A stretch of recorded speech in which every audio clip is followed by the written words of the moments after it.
Welcome to the World Championship Day 3 recap video. I'm Charlie, the Wrestling Dad 149, and I have all the updates here for you from the craziest day at the World Championships in recent memory.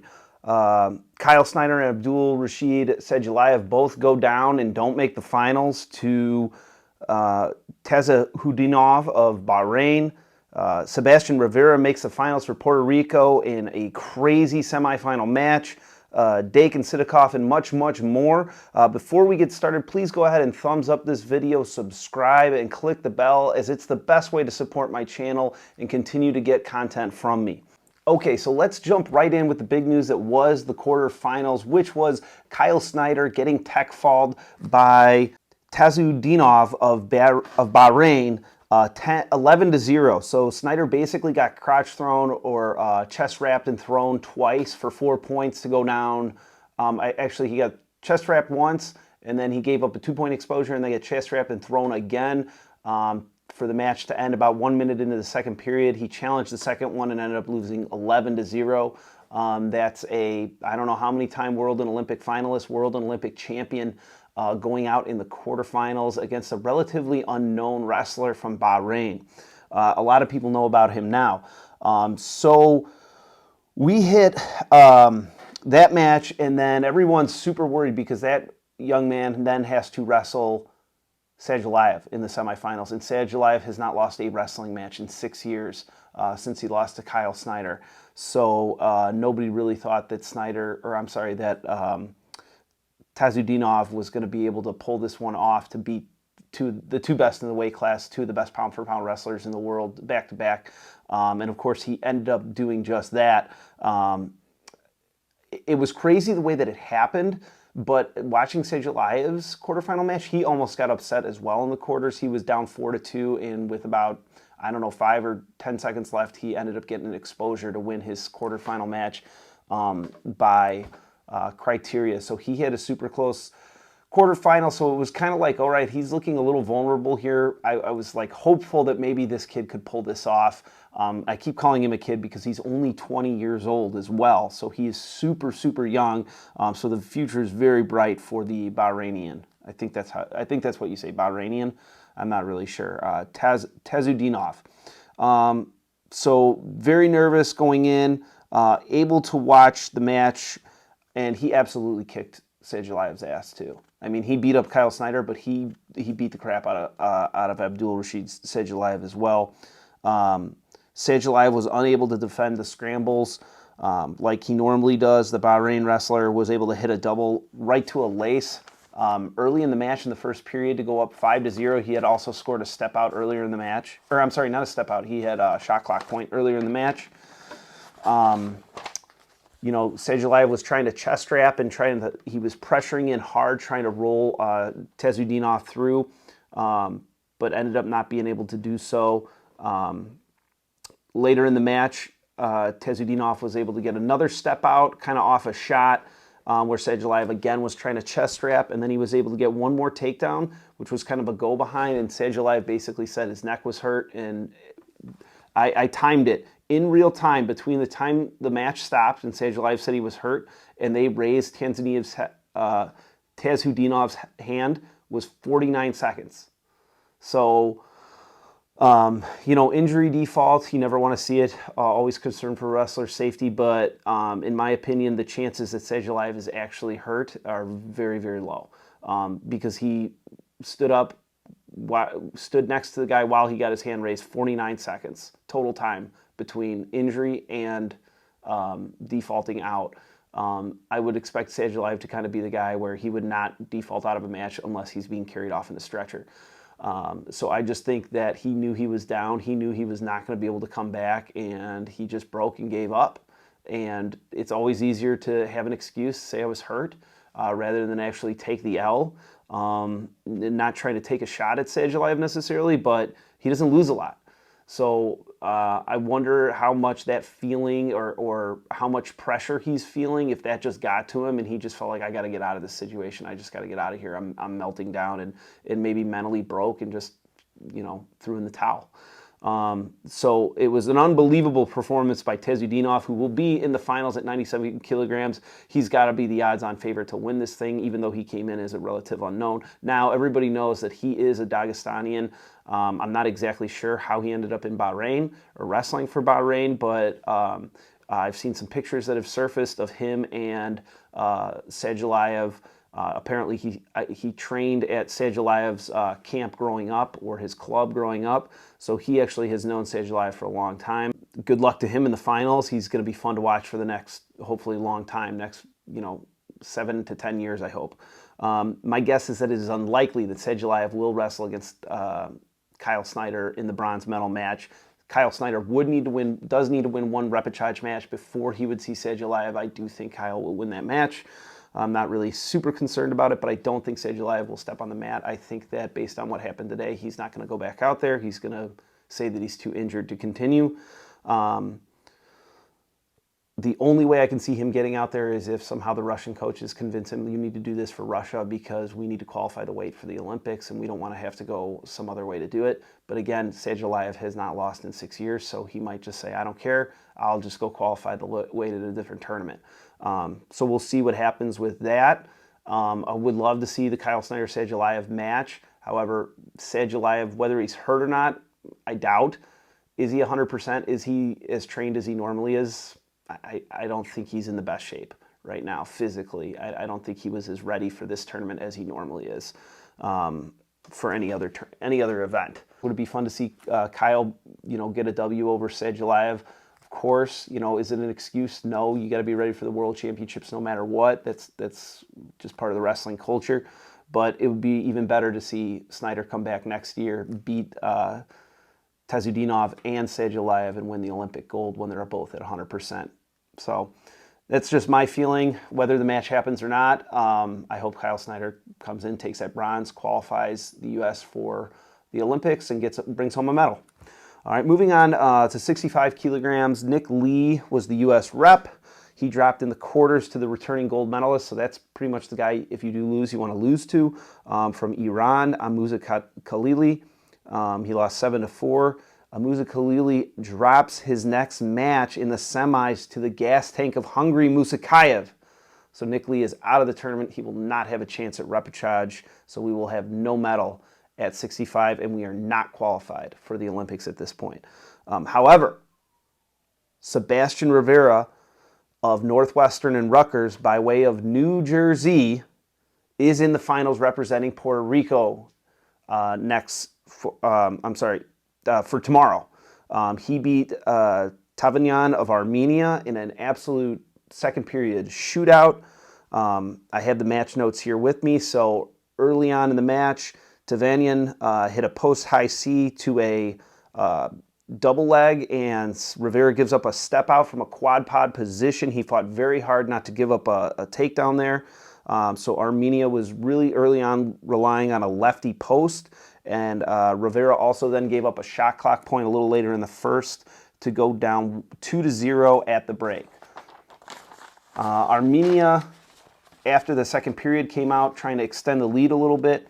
He hit a nice little single leg, drove up, and finished really clean, right to a gut to go up 6-0. So Rivera was not looking to be in the best spot. Rivera immediately after he gets up from parterre, hits a low single, comes up, and he stands up with the leg split and kind of does like a diving twist to expose Tavanyan for 4. So Rivera cuts the lead down 6-4, and he would have criteria with a 4-point throw.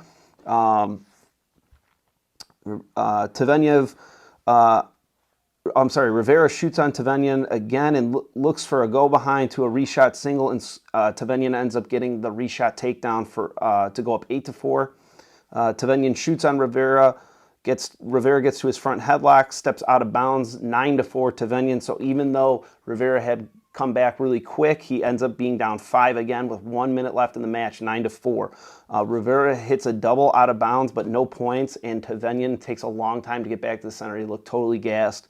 Rivera then hits a clean sweep to the shelf and finishes 9-6, 35 to go. Rivera goes underhook throw by to a front head and he hits a couple direction changes in that front head and ends up finally getting the takedown to go to cut the lead down to 1. He's down 9-8, and there's 15 seconds left. Rivera on top. He goes for a desperate leg lace, gets the legs together, drives it over. Rivera goes all the way through with the leg lace, and Tavenian's fighting super hard. He's still bellied, and Rivera did a really smart thing. He just drove forward a little bit. Instead of trying to roll again, he just drove forward, and the pressure just broke Tavenian. He rolls through with 2 ticks left on the clock for an exposure, so Rivera ends up taking that one 10-9 with 2 seconds left. Holy shit, what a match that Sebastian Rivera had. He will be in the World Finals representing Puerto Rico tomorrow. I did not write down who he has as an opponent, but who cares? We're all rooting for Sebastian Rivera to bring home a medal, as far as I'm concerned, for the United States and for Puerto Rico. Okay. Moving on to the finals round of the medal matches, Zahid Valencia was in the bronze medal match at 92 kilograms, and he just beat the hell out of a Japanese wrestler for bronze. I think the whole thing lasted about 90 seconds. He teched him, a couple takedowns, a bunch of turns. So congrats, Zahid Valencia, on the bronze medal, being a world medalist. That's fantastic. Also, obviously, helping out the United States team, earning another medal. Big team points there. Moving on to 57 kilograms, Stefan Micic of Serbia, by way of Michigan, by way of Indiana, wrestled Rei Higuchi of Japan for gold. So here's Stefan Micic's road to the finals. In the quarterfinals, he had to wrestle Russia's Ugoyev, who is the reigning Olympic champion and I believe was also a world champion in 2021, or maybe 2018 and 2019, and then Olympic champ in 2020. Then in the semis, he had Albania's Abakarov, who's the reigning 57 world champion. So Abakarov was a world champ last year at 57 kilos. And Higuchi is the reigning world champion at 61 kilograms and is the reigning silver medalist from the 2020 Olympics in Tokyo. So he went Olympic champ / world champ, reigning world champ / reigning Olympic silver medalist. That is you cannot have a tougher road than that. That's an unbelievable road. So I have the match notes here from Stefan's match. So early on, Higuchi arm drags, Micic circles out, Higuchi reshoots in, and Micic is able to hit a nice go behind to go up 2-0. Higuchi then comes back with a double, drives through, and ends up taking the lead by Criteria 2-2, and we go to the break with Higuchi in the lead with Criteria. After the break, Higuchi comes out firing, try to extend his lead. Higuchi scores a sweep shelf 4-2 with a clean finish. Most of the finishes in this match were really clean. There wasn't a whole ton of scrambling around. Micic ends up getting to a low single, and Higuchi chest wraps, but Micic was able to kind of circle around, elevate Higuchi's legs, and expose him for another 2 to take the lead by Criteria 4-4. Higuchi then hit a really nice high C. Micic sits the corner, and Higuchi was able to keep his shoulder pretty tight to Stefan's thigh area, but it started slipping down on his leg, and so Stefan was able to go to a crotch lock and scoot himself behind to end up getting a takedown to go up 6-4 and extend his lead. Higuchi later in the match, there's only about a minute left, Higuchi hits a single, but Micic defends and whizzers. They're kind of fighting in that position for a while. They end up going out of bounds, and Higuchi's corner actually challenges that call, trying to get some sort of point going for them. They were looking for a fleeing the mat call, but that was denied. They lost that challenge, and Micic ends up winning the gold 7-4 off that challenge. There was only about 15 seconds, maybe less than that, when they went out of bounds, maybe 8 seconds or something like that. So world champion Stefan Micic representing Serbia and the Cliff Keen Wrestling Club. Congratulations to Stefan Micic and all his supporters.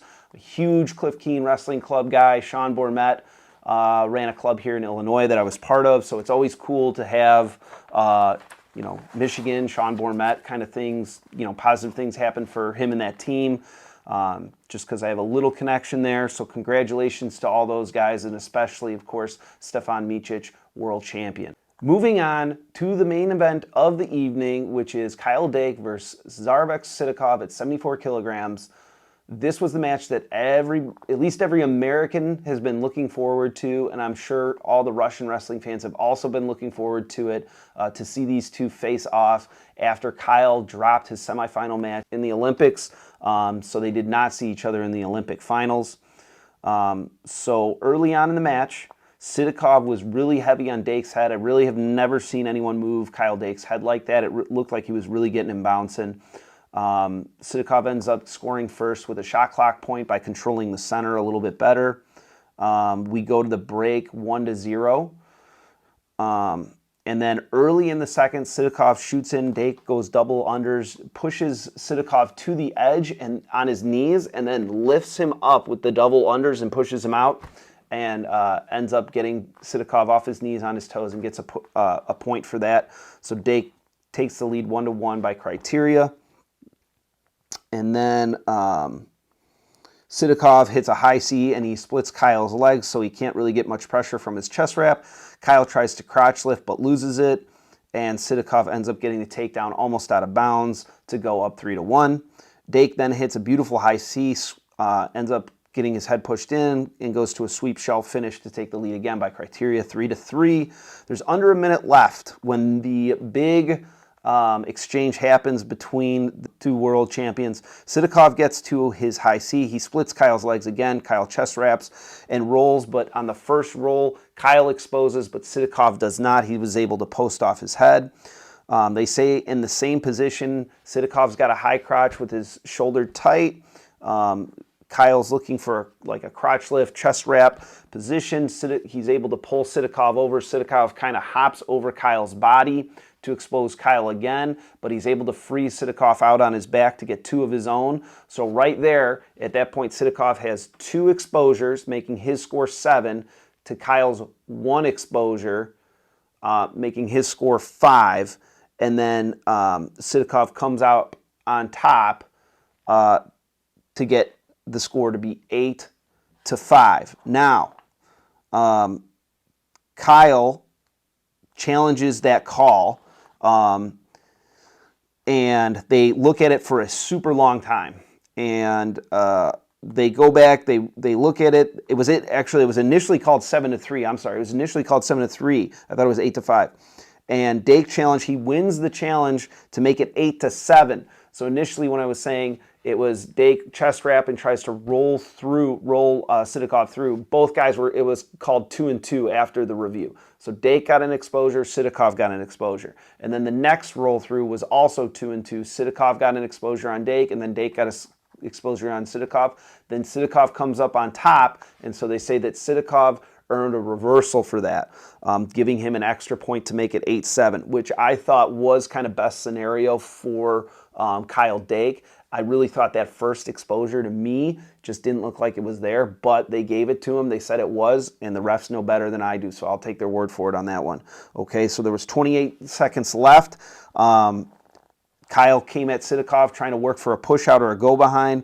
Sidakov dropped to his knees in order to not give up a push out, and Dake kind of backed off to try to keep the action going, and Sidakov dove in, got to Dake's ankle, and was able to hang on. Dake tried again to crotch lift him a couple times, wasn't able to get anything going. Sidakov was able to adjust, and then Dake tried to kick over one time. He kicked over and was trying to kick off of Sidakov's tricep to get his foot out and try to get a takedown, and they ended up rolling around a little bit there, and time ran out, and Dake did a YOLO challenge because he still had a challenge left. And so they challenge it, and I'm like, there's no way anything's going to happen here. And then the score comes up, challenge won. And I'm like, oh my God, he won. He won the freaking match. Holy cow, Dake won. Like, what's this call? Well, unbeknownst to me, the stupid fan that I am, when you challenge, I guess, and I don't know if we're doing the challenges right in the United States, but when you challenge, the way they ran the challenges was they just went back and looked at the sequence, and if the score changed in any way, that means you won the challenge. But that doesn't mean that if you challenge that you have to earn points, it means that they just think there was a different score that should have been called that wasn't. So what they ended up calling was that Sidakov got another exposure on Kyle Dake that wasn't initially called. So Sidakov ended up getting an extra 2 points and winning the match 10-7 rather than 8-7. So that kind of backfired a little bit, but you got to do it. You're in the gold medal match. You have a challenge. Why not try it? So Kyle Dake ends up taking silver to a wild finishing match, a pretty good second period. The first period, not much going on, but the second period was a lot of fun. An interesting exchange. I really don't know if that exchange was scored right. I don't understand the purpose or the rationale for all of the calls. There's people online complaining about should he get a reversal should have Sidakov gotten a reversal after the second exposure.